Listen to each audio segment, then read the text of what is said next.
I-rate natin yung mga AI yearbook photos ni Daddy Chan. Parang interview with a vampire. 4 out of 10. Ang wonky ng teeth niya. 3 out of 10. Oh, wow! Oh, wow! Para kang member ng rock band. K-pop.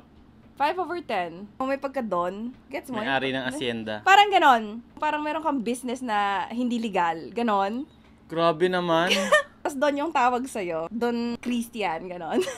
5 over 10, ito, pwede na. Alam mo yung mga photos nila, Tom Cruise, no mga time nila, ganon. Glamour shots. 6 over 10. Taas na standards ni Mami Chin, grabe. Bakit ba? Iyan venerasyon na yan eh. Grabe ba? Feeling ko kasi meron pang dadating na mas deserve sa, sa Sige. higher vote. Oh my God! Einstein yarn. Kung tatakpan mo yung hair niya, Kamukha ko na, no? kamukha mo. Pero yung hair kasi, Kakaiba, no? 5 over 10. Einstein na Matt Evans. Bet. Hindi mo siya super duper kamukha, pero bet ko siya. Para Parang saan si ano eh. May kamukha siyang artista. Sa palibasa lalaki. May kamukha siyang artista. Di ko lang tulungan niyo ako. Sino yung kamukha niyang artista dito? Look at that thumb! Oh my gosh. What happened? Pero siya yung pinaka-bet ko sa lahat.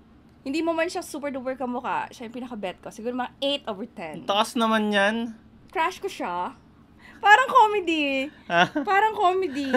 Bakit? Ulit na mukha? Parang pinatong lang parang pinotoshop lang or ini-sticker lang yung ulo sa katawan. Parang ganon. Pero syempre, kuwang-kuha niya yung face mo. Sobrang hindi lang siya nag-match dun sa energy nung baba. Diba? Ako lang ba? Parang ikaw lang. Sige na nga. So, mga 6. 6 over 10. Bakit may pagka-Tom Cruise talaga?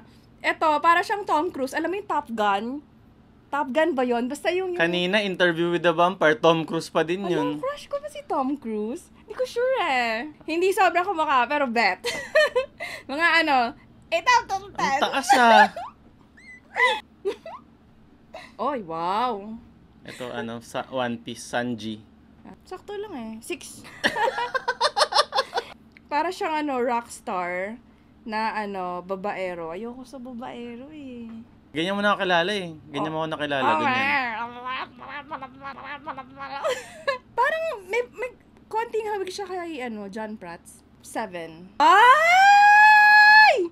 Wait lang. Gusto mo yan? Wala lang. Parang there's something about the sleeveless. Parang ang sarap kurutin. Ganon. Sarap kurutin ng niya, braso niya. Ganon. At saka I like the long hair and long curly hair. I like it. 8 out of 10.